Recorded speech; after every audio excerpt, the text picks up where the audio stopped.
Disclaimer, इस video में बोले गए सारी बातें फैक्ट्स के आधार में बताए गए हैं, इसलिए इस वीडियो को कृपया एजुकेशन और एंटरटेनमेंट पर्पस के लिए देखें और निजी जानकारी के लिए देखें। भाई लफड़ा करना है लफड़ा। अरे भाई वो तो ठीक है, पर अरे अरे ये देख, अरे अरे। नमस्कार दोस्तों। नमस्कार दोस्तों। तो हे गाइस, और कैसन बा दोस्तों, दिस इज फुकरेबास वंस अगेन। अरे वीडियो चालू हुई नहीं, इनका भौंकना चालू हो गया। तो आप लोगों को थंबनेल देख के पता चल ही चुका होगा आज का वीडियो कंट्रोवर्शियल होने वाला है। तो चलिए वीडियो को आगे बढ़ाते हैं।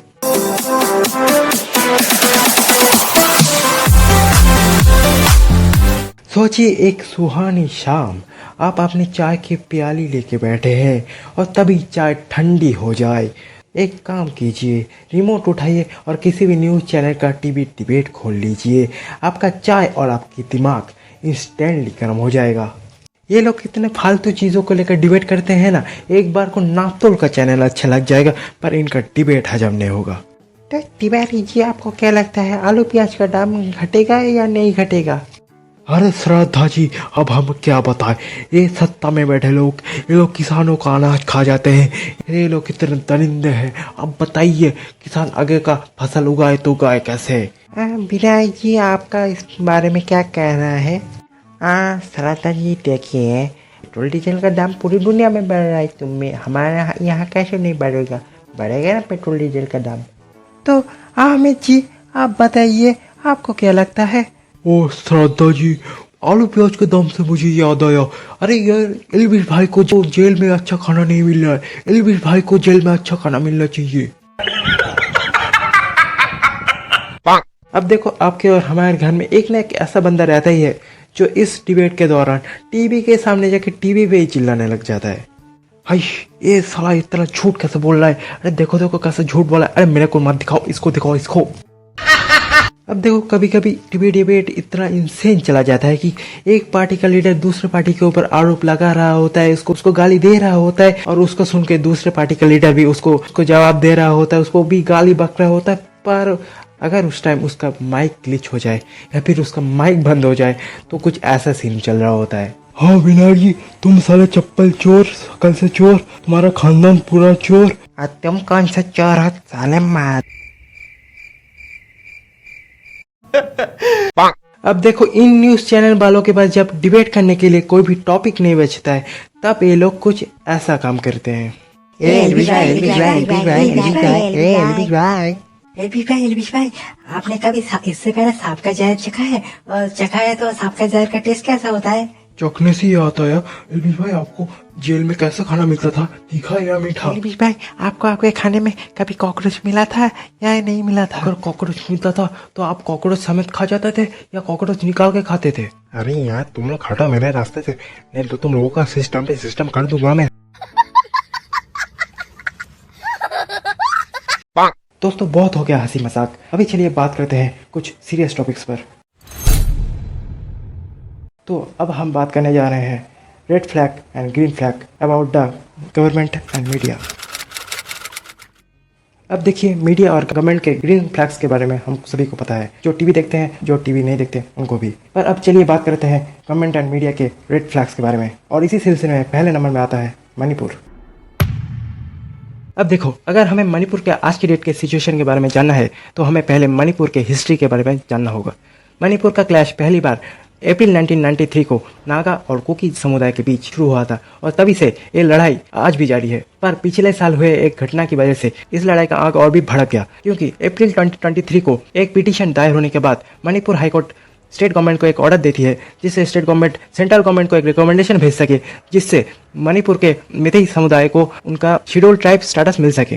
पर मई 3 को इस फैसले के खिलाफ मणिपुर के all tribal student union Manipur के बहुत सारे जगहों पे पीसफुल प्रोटेस्ट मार्चेस निकालते हैं। पर इन्हीं में से एक मार्च के बाद कुकी और मेतेई समुदाय के बीच दंगे बहुत ज्यादा भड़क उठते हैं, और उसके बाद का सिचुएशन पूरे देश और दुनिया जानता है। अब देखो, मणिपुर के आज के इन सिचुएशन के पीछे बहुत सारे मेजर कारण हो सकते हैं। इनमें से दो मेन हैं। पहला, मणिपुर अपना बॉर्डर म्यांमार से साझा करता है, और म्यांमार थाईलैंड में सबसे ज्यादा ड्रग्स प्रोड्यूस किए जाते हैं। शायद ये ड्रग्स मणिपुर के बॉर्डर्स के थ्रू पूरे इंडिया में सप्लाई किए जाते हैं। और दूसरा कारण है मणिपुर के इन लोकल ट्राइब्स के पास आर्म्स का आना। मणिपुर के लोकल ट्राइब्स के पास बहुत सारे आर्म्स और गन्स आ चुके हैं, जिनकी वजह से मणिपुर में आज सिविल वॉर का सिचुएशन है। और शायद इन्हीं ड्रग लॉर्ड्स और टेररिस्ट ऑर्गेनाइजेशन की वजह से मणिपुर का सिचुएशन आज बद से बदतर होते जा रहा है। तो ये था मणिपुर क्लैश का पूरा हिस्ट्री। पर अभी कुछ लोगों का कहना है कि मणिपुर के इस सिचुएशन के ऊपर मणिपुर का स्टेट गवर्नमेंट और सेंट्रल गवर्नमेंट कोई भी सख्त कदम नहीं उठा रही है, और इंडियन मीडिया भी इस सिचुएशन के ऊपर अभी पूरी तरीके से चुप है। अब देखो, ऐसा नहीं है कि मणिपुर के इन सब सिचुएशन के ऊपर इंडियन मीडिया हाउस और इंडियन गवर्नमेंट का कोई भी फोकस नहीं था। बहुत सारे इंडियन मीडिया हाउस ने पहले भी मणिपुर के इन सब दंगों के ऊपर बहुत सारी रिपोर्ट और न्यूज ब्रॉडकास्ट कर चुकी है, पर कुछ समय से इंडियन मीडिया हाउस का नज़र मणिपुर के इन सब सिचुएशन के ऊपर से हट चुकी है, और ये इंडियन मीडिया के लिए एक रेड फ्लैग है। अब अगर गवर्नमेंट का बात किया जाए तो सेंट्रल गवर्नमेंट और मणिपुर स्टेट गवर्नमेंट मणिपुर के इन सब हालातों को सुधारने के लिए पहले ही बहुत सारे कदम उठा चुकी है। जैसे कि 2023 के दंगों के बाद सेंट्रल गवर्नमेंट 124 कंपनी सीएपीएफ का टीम और 184 कंपनी इंडियन आर्मी और असम राइफल्स का टीम को मणिपुर भेजी थी। और इसके अलावा आईपीएस ऑफिसर कुलदीप सिंह को मणिपुर के सिक्योरिटी एडवाइजर के पद में, senior IAS officer Vineet Joshi chief secretary के पद में नियुक्त किया गया था। सीबीआई के बहुत सारे टीम्स द्वारा मणिपुर के बहुत सारे जगहों पर इन्वेस्टिगेशन भी करवाया गया था, पर इन सब के बावजूद भी इंडियन गवर्नमेंट मणिपुर के इन सब हालातों को सुधारने के लिए कहीं न कहीं व्यर्थ नजर आती है, और ये इंडियन गवर्नमेंट के लिए एक बहुत बड़ा रेड फ्लैग है।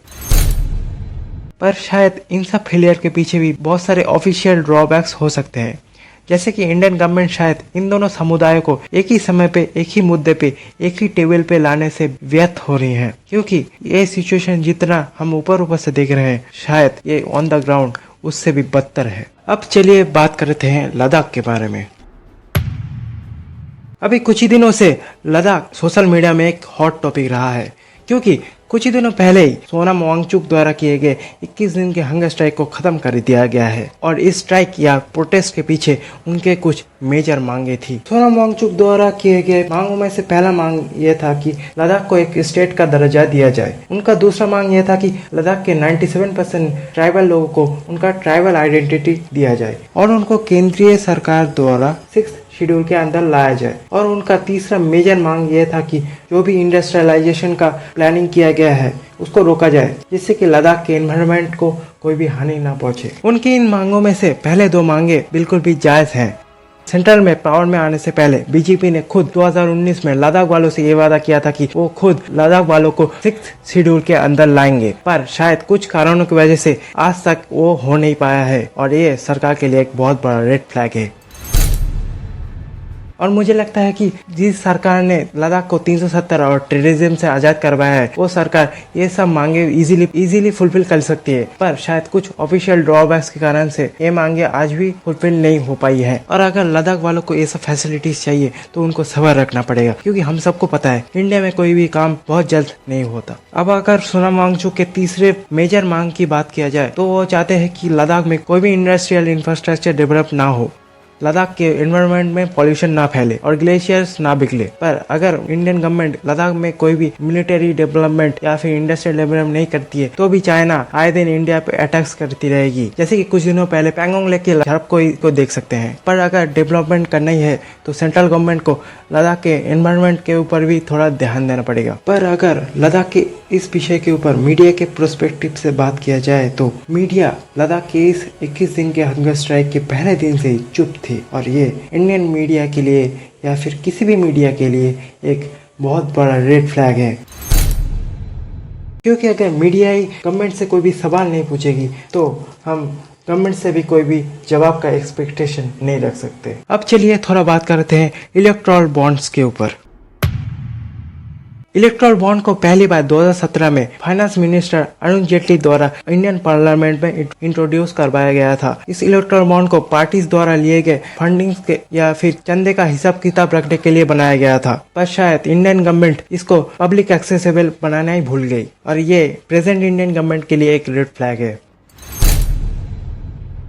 11 मार्च 2024 को सुप्रीम कोर्ट के फटकार के बाद इलेक्टोरल बॉन्ड की रिपोर्ट्स को पब्लिक के सामने लाया गया, और ये आंकड़ा हमारे सामने आया, जिसमें कि बीजेपी को 6000 करोड़, ऑल इंडिया तृणमूल कांग्रेस को 16000 करोड़ और नेशनल कांग्रेस पार्टी को लगभग 14000 करोड़ का फंडिंग मिला हुआ है। अब देखो, फंडिंग या चंदे की बात किया जाए तो 2017 से पहले भी इन पार्टीज और फंडिंग्स मिला करते थे, इन सब फंडिंग्स का एक्चुअल रिपोर्ट किसी भी ऑर्गेनाइजेशन द्वारा रखा नहीं जाता था, बल्कि यही पार्टीज अपने फंडिंग्स के अमाउंट को पब्लिश किया करती थी, जिसमें से हम देख सकते हैं कि 2007 से 11 के बीच इंडियन नेशनल कांग्रेस को करीब 1,500 करोड़, ऑपोजिशन पार्टी बीजेपी को करीब 750 करोड़ का फंडिंग मिला हुआ है, जिसमें से इंडियन नेशनल कांग्रेस ने खुद जो डिक्लेयर किया था कि उनको उस चंदे में से 1,171 करोड़ रुपए कूपन बेच के मिले हैं, जहां पे बीजेपी को डोनेशन 650 करोड़ रुपए मिले थे। अब देखो, इस रिपोर्ट के मुताबिक डोनर के